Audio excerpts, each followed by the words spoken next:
The sky over Seoul tore open. It was not a sound anyone could describe. It was a feeling, a physical pressure that hit the city first. Windows that had survived decades of storms and life did not shatter.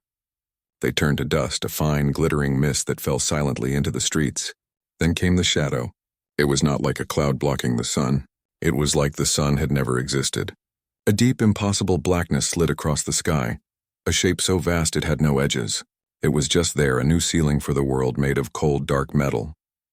On the ground, people stopped. The endless noise of the city, the cars, the chatter, the music, vanished, swallowed by the sheer presence of the thing above them. A bus, its front crushed by a car that had suddenly stopped, sat smoking and silent. No one screamed. The event was too big for screams. They just looked up, their faces pale, their mouths open in a silent, collective question. Deep beneath the mountains of Bukhansan National Park, in a place that did not exist on any map, a red light began to spin. A low pulsing alarm echoed through sterile concrete halls. General Park Ji-hwan stood in the middle of the main command bunker, his hands clasped tightly behind his back. He was an old man, his face like stone with lines carved by years of stress and command. On the giant screen in front of him he saw the same view as the people on the surface, endless, starless blackness. "Report," he said. His voice was calm and rough like gravel. A young man at a nearby console, Captain Lee Min-soo, shook his head. His fingers danced across the screen, but the result was always the same. "Everything is gone, sir. All global comms, satellites are offline. Our drones are dead before they leave the mountain. It's a complete electronic blackout. They are jamming every frequency we have." Before the general could respond, every screen in the bunker, every phone, every speaker flickered. The static cleared, replaced by a single image. It was a face, but not a human one. It seemed to be made of shifting light and smooth silver metal.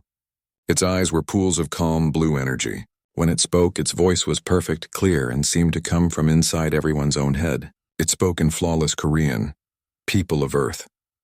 The voice was not loud, but it was everywhere. "We are the Cathar Collective. You may consider us your creators. This world, Terra, was our nursery. Your species was our experiment. A study in the potential for life to reach order. In the bunker, everyone was frozen, watching. The data is conclusive. The experiment is a failure.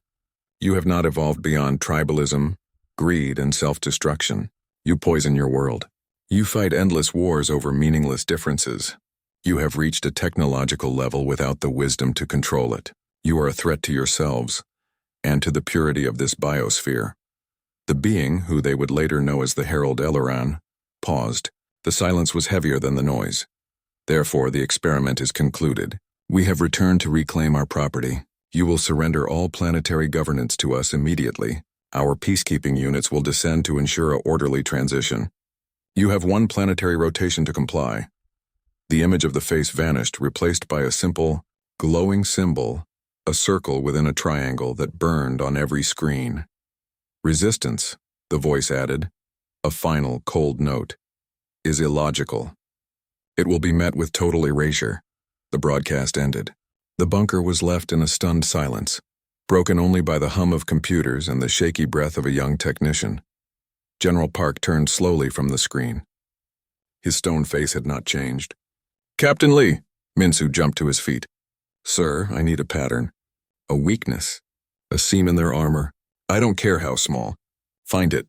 Min-soo nodded, his face pale but determined. "Yes, sir." He sat back down, his focus already absolute, his world shrinking to the data on his screen. The general's eyes then found Sergeant Kang Hana. She was standing near the door, having entered silently during the broadcast. She was not tall, but she carried herself with a stillness that made people notice her. Her black hair was tied back neatly and her uniform was perfect. Her eyes, dark and calm, met the general's without fear. "Sergeant," Park said. "Your assessment." Hana's voice was quiet but clear. "They see a planet of 7 billion farmers, shopkeepers, and politicians, General. They have scanned our networks, seen our news, our arguments. They think they understand us." A very small, almost invisible smile touched her lips. "They have not yet seen the soldiers." "Get your ghost teams ready," the general ordered.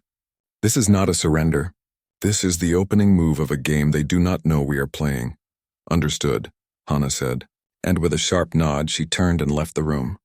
her boots making no sound on the polished floor. Up on the surface, the Cathar ships began to release their peacekeeping units. They were not warriors. They were smooth, floating discs about the size of a small car, gliding silently through the air. They moved through the streets of Seoul, their undersides glowing with a soft white light. They did not attack. They simply observed, their silent presence more terrifying than any weapon.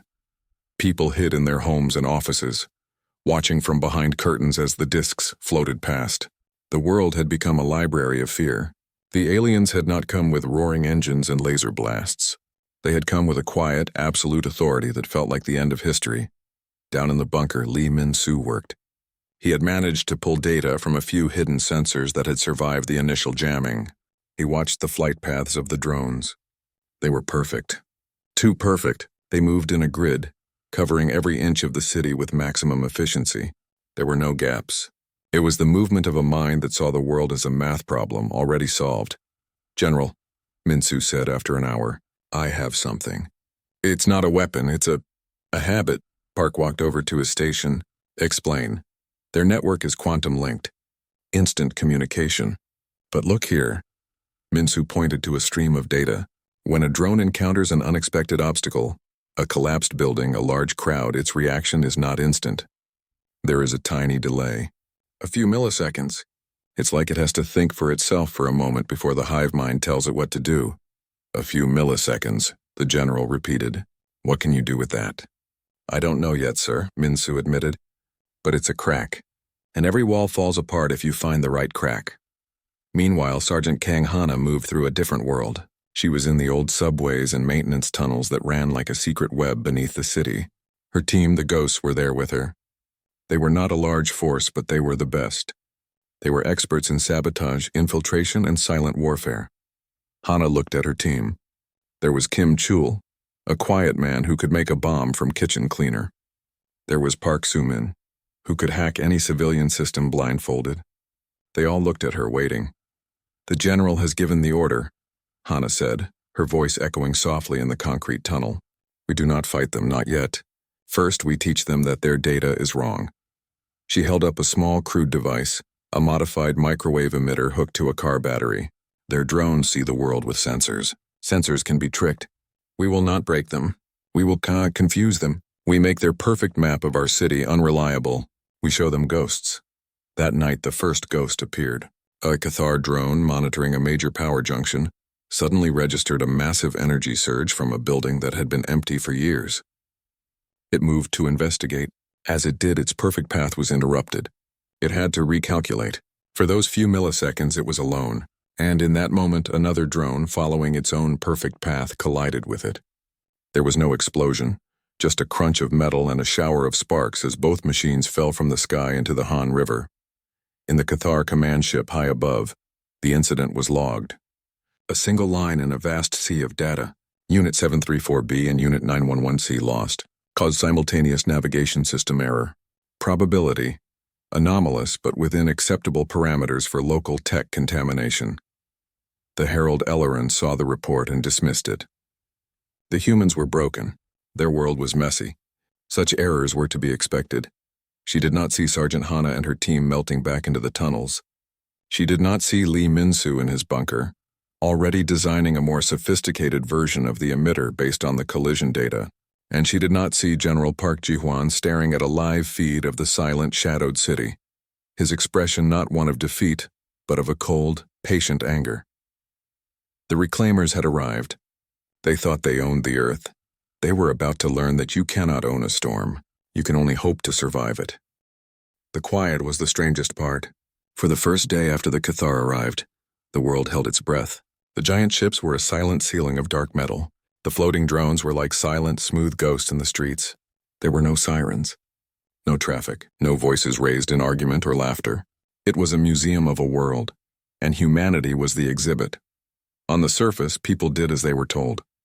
The Cathar directive was clear: stay indoors. Do not gather. Await further instructions. And so they did.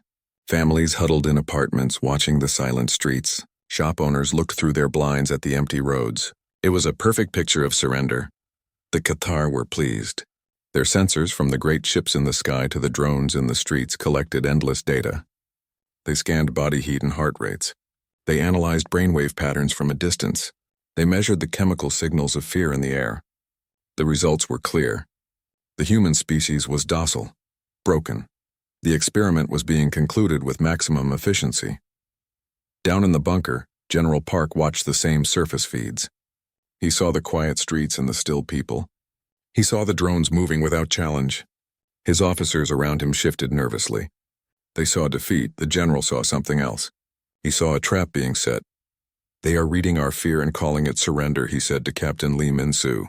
His voice was a low rumble in the quiet room. "They do not understand the difference." Min-soo nodded, his eyes tired from staring at screens. "Their network is a closed loop. It sees what it expects to see.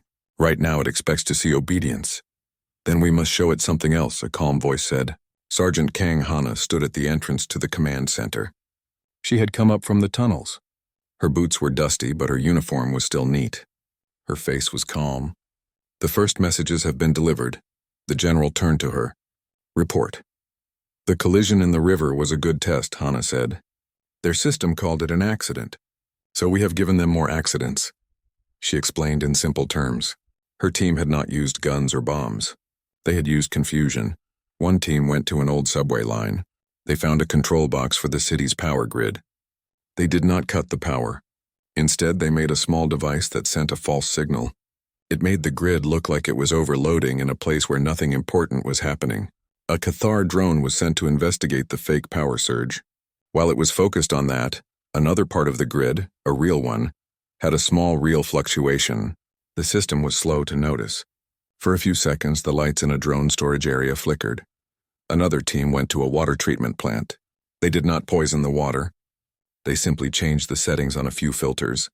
The water remained clean, but the computer system started sending error messages. A drone was sent to check the water quality.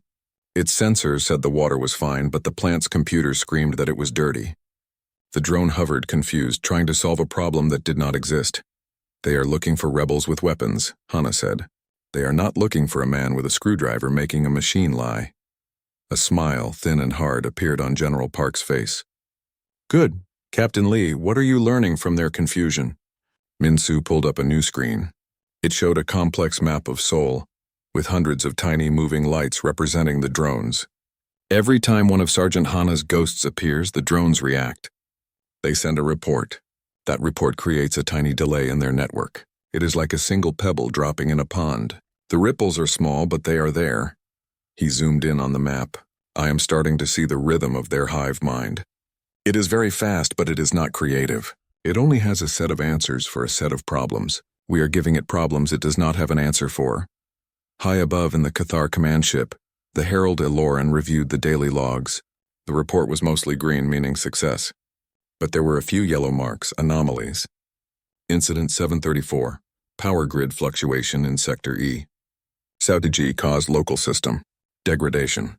Incident 892. Water. System reporting error in Sector 4F. Cause primitive computer. Failure. Incident 921. 2 drone units. Experienced minor collision in low-priority airspace. Caused simultaneous sensor ghost from ground-based radio interference. Eloran's luminous form flickered. It was messy. The human world was full of broken old technology. It was like trying to tidy a room where the furniture kept falling apart on its own. It was inefficient. It was illogical. She opened a communication to the Surface Command. "Increase scan depth on infrastructure systems. The native technology is unstable and is creating sensor noise. Filter it out." On the surface, the drones received the new order. Their soft white lights glowed a little brighter as they scanned deeper into power lines and water pipes. They were looking for broken machines. They were not looking for Sergeant Hana's team, hiding in a storm drain. Watching a drone hover over a manhole cover they had subtly rewired an hour before. The next phase began. It was no longer about creating accidents. It was about creating a story. Hana's team, using Min-soo's designs, built small emitter devices. These devices did not attack the drones. They talked to them. They sent out a very weak, simple signal that mimicked the drone's own communication. It was a whisper in a crowd. A drone would fly over an empty park. The emitter, hidden under a bush, would send a signal. To the drone, it would look like a brief, powerful heat signature, like a group of people hiding. The drone would stop. It would scan the area deeply. It would find nothing. It would report false alarm, sensor ghost. A few blocks away, another drone would fly over a quiet street. Another emitter would send a signal of a large metal object like a hidden vehicle. The drone would stop. It would scan. It would find nothing. It would report false alarm, sensor ghost. At first, these reports were just more yellow marks on a screen, but as the hours turned into the second day, the yellow marks became more frequent. The Cathar network was being filled with ghosts. Its perfect map of the city was becoming unreliable. Places that were empty were showing signs of life. Systems that were stable were reporting false errors. The drones began to change their behavior. They were programmed for efficiency. Now they were wasting time checking empty parks and quiet streets because their sensors were lying to them. The smooth, perfect grid of their patrol patterns began to slow down. It became lumpy and uneven. Some areas had too many drones, all checking false signals. Other areas had none. In the bunker, Lee Min-soo watched his screen with growing excitement. "It's working, General. Their network is getting clogged. They are starting to see us not as we are, but as we are pretending to be, a city full of ghosts and shadows." General Park watched the main screen. It showed a live feed from a camera hidden on a rooftop. A drone was circling a single empty dumpster in an alley, its light scanning it again and again. It had been doing this for 10 minutes. "They believe their sensors more than they believe their purpose," the general said. "That is a weakness." On the third day, the Cathar made their first mistake. An important communication line between the main ship and a ground base was routed under the river. It was a thick cable, well protected, but Sergeant Hana had found the old forgotten maintenance tunnel that ran beside it. She did not cut the cable. That would be an act of war. That would be logical. Instead, she and her team simply sprayed the cable with a special paint. It was a paint designed to absorb the specific type of energy the cable used to send signals. It did not break the cable. It just made the signal a little weaker, a little slower. On the Cathar ship, Eleron was trying to review the growing list of sensor anomalies. The data stream from the ground base stuttered for a moment. The screen flickered. It was just for a second. But in that second, a new report came in. It was from a drone in the city center. The report was frantic, confused. It claimed to have detected a coordinated group of hundreds of humans, armed with energy weapons, moving through the financial district. Ilorin's focus sharpened. This was different. And this was not a sensor ghost. This was a threat. She immediately ordered a full squadron of drones to that location. She diverted resources from other sectors. The squadron of 20 drones converged on the financial district. They scanned every building, every street. They found nothing. The streets were as empty and silent as they had been for days. The report had been a lie. A powerful, coordinated lie. The drone that had sent the false report was isolated and examined. Its logs showed that it had received a massive burst of nonsense data from a weak emitter on a rooftop. The data had overloaded its simple brain for a moment, making it see things that were not there. Eleron was now frustrated. This was not just broken technology. This was intentional, but it was not an attack. There were no weapons, no damage, just lies and confusion. She looked at the main display of Earth. The planet was quiet. The humans were compliant. But the data stream from the surface was becoming a symphony of chaos. It was as if the planet itself was whispering to her, telling her stories that could not be true. She did not understand. Logic said the humans were defeated. But the data was beginning to tell a different story.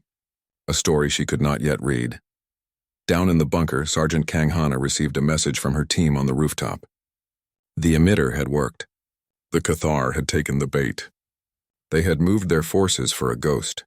She allowed herself a small, cold smile. The reclaimers thought they were shepherds tending to a flock of sheep. They were starting to learn that some sheep have teeth. The frustration on the Cathar ship was a quiet, digital thing. There were no shouts or angry gestures. Instead, the Herald Aloran watched as her system's efficiency ratings dropped. The yellow anomaly alerts on her main screen had turned into a persistent, sickly orange. The planet below was not fighting. It was misbehaving. Her second-in-command, a logical entity known as a curator, presented the data. The disruption is not random. Analysis suggests a coordinated pattern of sensor deception. The native species is actively interfering with our perception networks. Iloran's light form flickered. They were assessed as broken, docile. How can a docile species wage such a precise war? The assessment may have been incomplete, the curator replied. They are not attacking our bodies. They are attacking our mind. A new order was sent to the drones. They were to ignore all minor sensor ghosts. They were to focus only on clear physical threats. The priority was to reestablish the perfect orderly map of the city. Down in the bunker, Lee Min-soo saw the change immediately. They've adapted, he told General Park. Their network is learning to filter out our small tricks. The drones are no longer investigating the false heat signatures or the fake energy readings. They're flying right past them. General Park stood with his arms crossed. Then our tricks must become better. We must make lies they cannot ignore. Min-soo had been working on exactly that. He called it the Cancer Protocol. He explained it to the General and Sergeant Hana, who had just returned from the tunnels. Their hive mind is like a single brain, Min-soo said, pointing to lines of code on his screen. It trusts the information its eyes, the drones, send it. So we will make its eyes sick. We will not break them. We will make them see a different world. He showed them a new emitter design. This one was more powerful. Instead of sending one false signal, it could send a layered stream of lies. It could make a single empty street look to the drones like a busy market. It could make a quiet park sound to their audio sensors like a military parade was happening there. It will feed their network a constant stream of impossible data, Min-soo said. Data so strong they cannot filter it out. Their own maps will become useless, Hana understood. We will not fight their army. We will force them to fight an army that does not exist. That night, the ghost teams moved out again. They placed the new emitters in key locations all over the city. They were not in hidden tunnels now. They were on rooftops and in tall buildings. They wanted the drones to see them but not understand them. As the sun rose on the fourth day, the Cathar network began to go mad. A drone flying over the Mapo Bridge scanned the area. Its sensors reported a massive energy buildup beneath the bridge, the kind made by a large power generator. The drone's programming under new orders initially ignored it. But the signal grew stronger. It was joined by thermal signatures, dozens of human-shaped heat blobs. Then audio picked up the sound of machinery and shouted orders. The drone could not ignore it. This was a clear physical threat. It sent an urgent alert. At the same time, another drone over the empty Gwanghwamun Square reported a battalion of armed figures marching in formation. Its LiDAR scans bounced back, confirming solid objects where there was only air. Its thermal sensors detected the heat of many bodies. A third drone near City Hall detected the chemical signature of explosives from a perfectly normal-looking flower bed. All across Seoul, the Cathar hive mind was being bombarded with reports of a coordinated human uprising. The data was perfect. It was consistent across multiple sensor types. It was everything their logic said a rebellion should look like. On the command ship, Iloran watched in disbelief. Her tactical map of the city was erupting with red alerts. Enemy forces were appearing everywhere at once. It was impossible. Send the suppression units to the bridge and the main square, she ordered. Highest priority. From the bellies of the great ships, new types of drones descended. These were not peaceful observers. They were larger, armed with weapons that glowed with a soft, dangerous light. They flew at high speed towards the reported threats. The suppression drones arrived at the Mapo Bridge. Their powerful scanners swept the area. There was nothing. No energy buildup. No people, no machinery. Just the quiet river and the cold morning air. The same thing happened at Gwanghwamun Square. The armed battalion was not there. The square was empty. The chemical explosives at City Hall were just flowers. As the suppression drones hovered confused, new reports came in. Now the rebellion was happening in the Gangnam business district. A huge crowd was gathering according to the sensors. Then a report from the old fortress wall claimed ancient artillery was being fired. The Cathar forces were being pulled back and forth across the city. Their ships moved in the sky, shifting to face threats that vanished the moment they were investigated. Fuel was being wasted. Resources were being stretched thin. The perfect, orderly occupation was becoming a chaotic, exhausting game of whack-a-mole with an invisible opponent. In the bunker, the mood had changed. The air was tense, but now it was with a feeling of grim hope. Lee Min-soo watched his screens, a smile finally on his face. It's working. Their network is consuming itself. They are chasing ghosts we create. Their own data is their enemy. General Park nodded slowly. They are a logical race. They trust their machines. We are showing them that their machines can be made to lie. This is a concept they do not seem to understand. Sergeant Hana was preparing for her next move. While the Cathar were looking for the fake army, she was going to show them a real one for just a moment. She took a small team to a location near the river, far from the false alerts. They carried a single real weapon, an old army tank that had been hidden in a warehouse.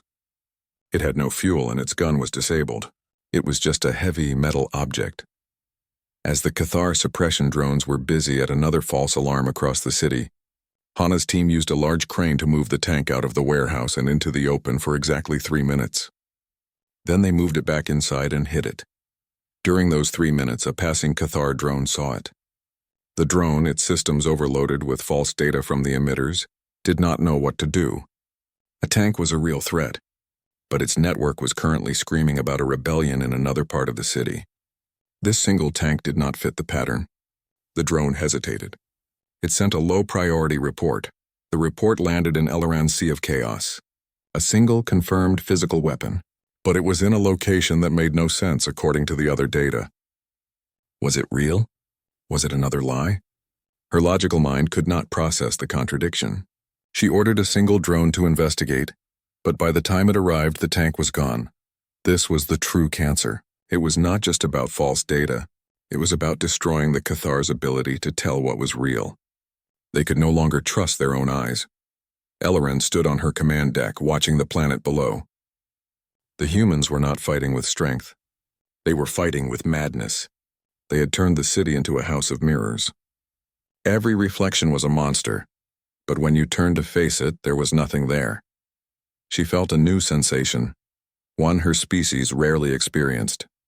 It was a cold, slow-dawning fear, not a fear of weapons or power, but a fear of the unknown. How do you fight an enemy that does not meet you on the field of battle? How do you defeat a mind that thinks in ways you cannot predict? The Reclaimers had come to take back a failed experiment. They were now realizing with growing horror that the experiment had not failed. It had produced something far more dangerous than they had ever imagined. It had produced a creature that could look a god in the eye and, without making a sound, make the god doubt its own divinity. The quiet on the surface was still there. But now for the Cathar, the silence was not the silence of peace. It was the silence of a predator waiting in the tall grass, and they were starting to feel like prey. The silence in the Cathar command ship was deeper than space. The Herald Eleran watched the main display. The orange alerts had become a solid, pulsing red. Her invasion was paralyzed. Her perfect machines were lost in a nightmare of their own making. The humans were not just resisting. They had weaponized confusion itself. "We cannot proceed with the reclamation," the curator stated, its voice flat. "Our tactical data is unreliable. To send ground forces now would be to send them blind into terrain defined by the enemy." Eleran's form shimmered with agitated energy. There is a mind behind this chaos, a single, coordinating intelligence. We must find it. We must understand it. The failure of logic demanded a new, more drastic approach. Activate the psionic resonance probe. A wave of unease, a digital shiver, passed through the ship's consciousness.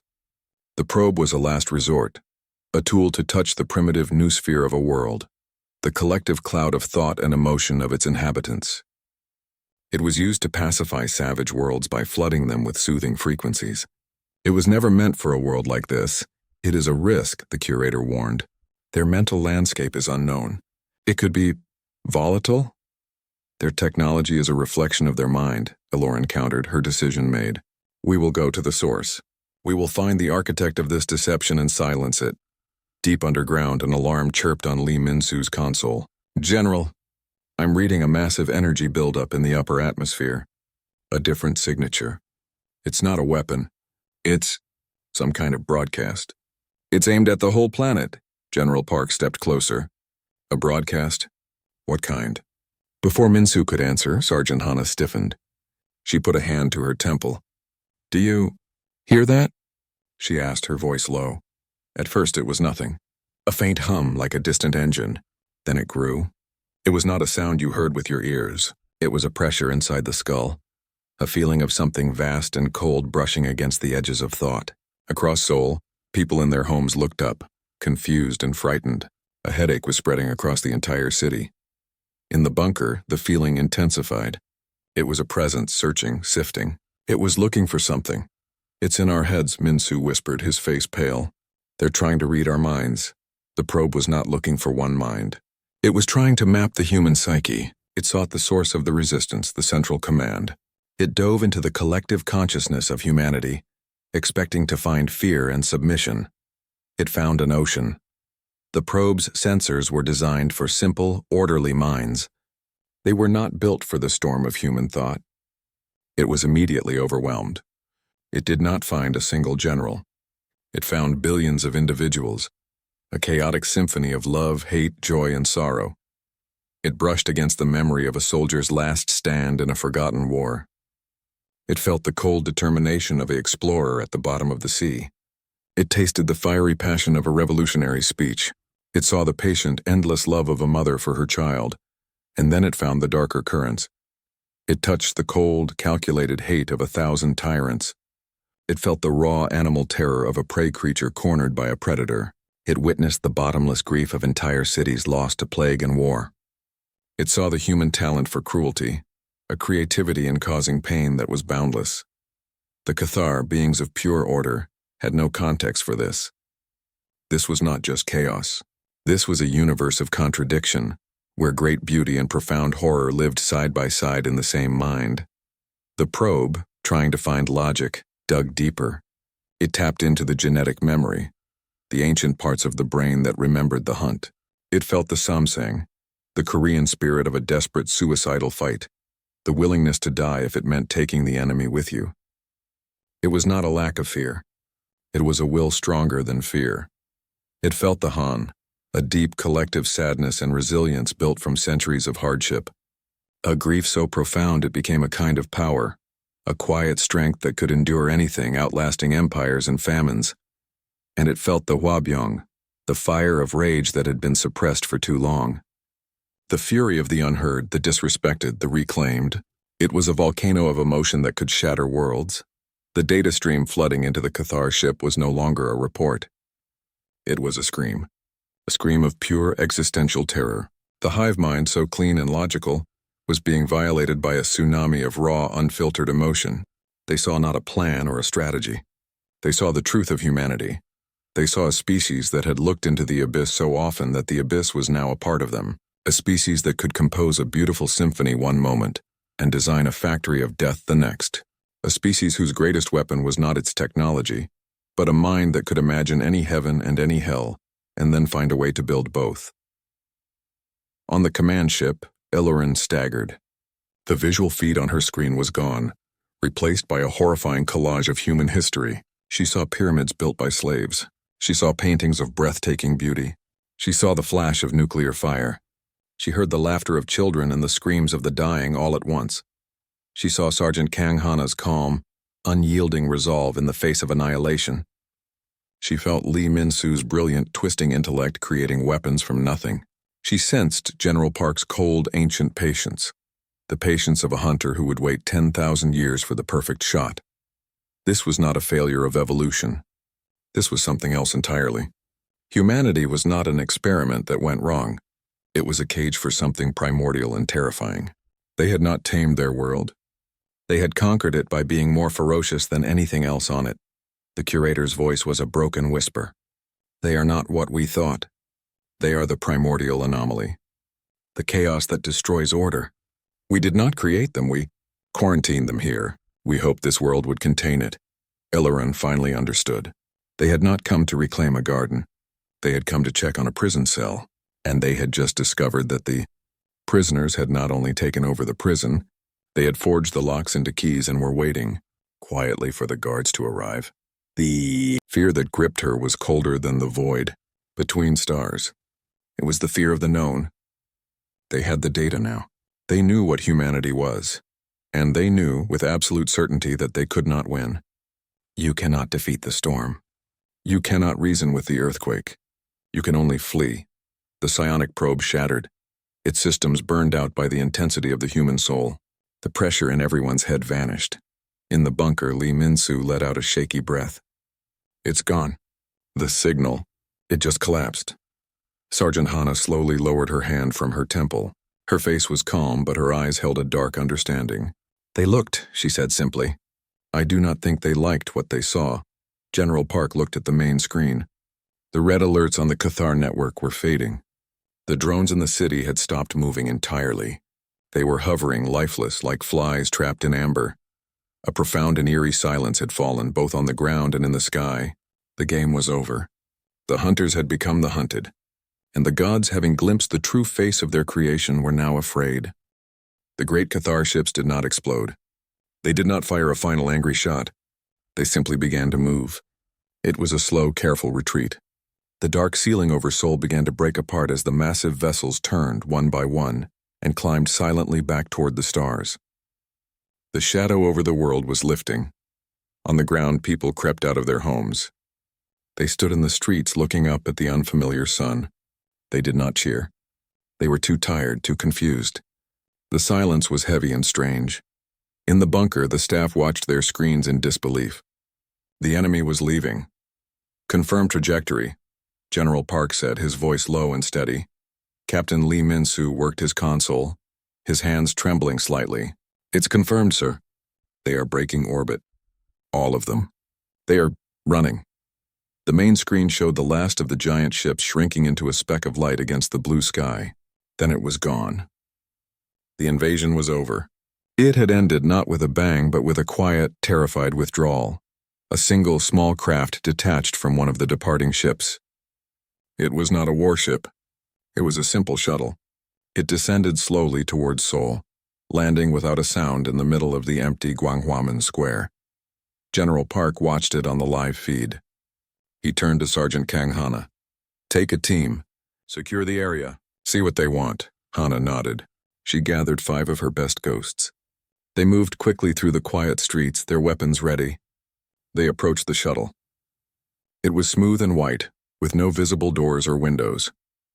As they neared, a section of the hull slid open silently. There was no one inside.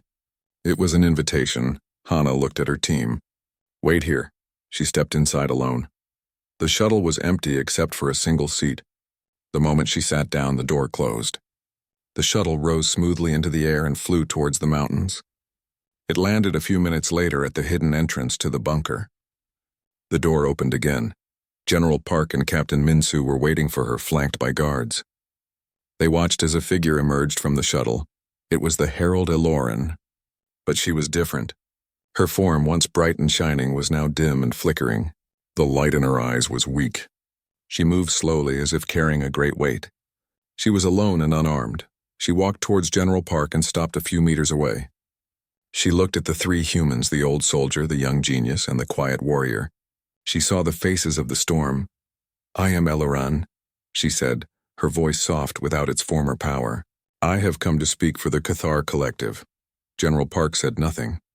He just watched her, his face like stone. Eloran continued.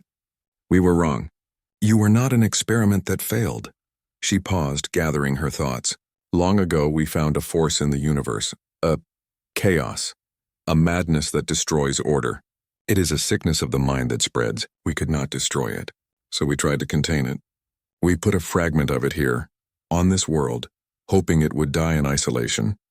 She looked at them, her expression one of awe and fear. You did not die. You did not even contain it. You tamed it. You forged that primal chaos into your very souls. You made it a part of you. Your art, your love, your rage, your terrible, brilliant cunning. It is all the same force. The force we feared. She looked at Lee Min-soo. You used logic to create lies. You turned our own mind into our enemy. Her gaze shifted to Kang Hana.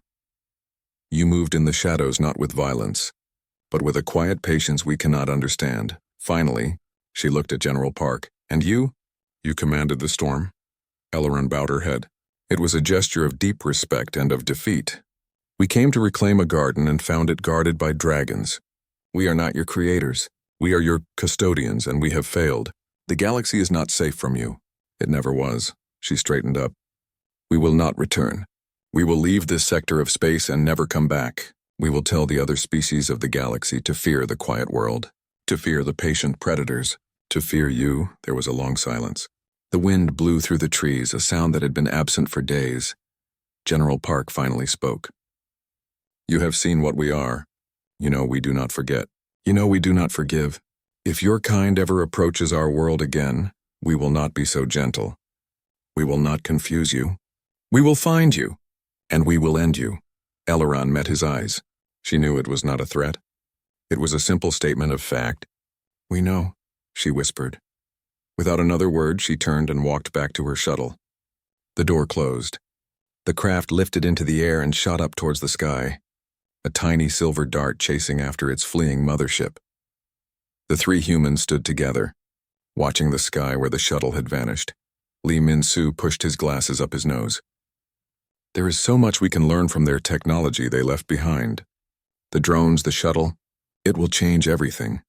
Sergeant Kang Hana looked out at the city beginning to stir with life below. "They saw the monster in the dark," she said quietly. "They did not understand that the monster is also the thing that guards the home." General Park took a deep breath of the clean, free air.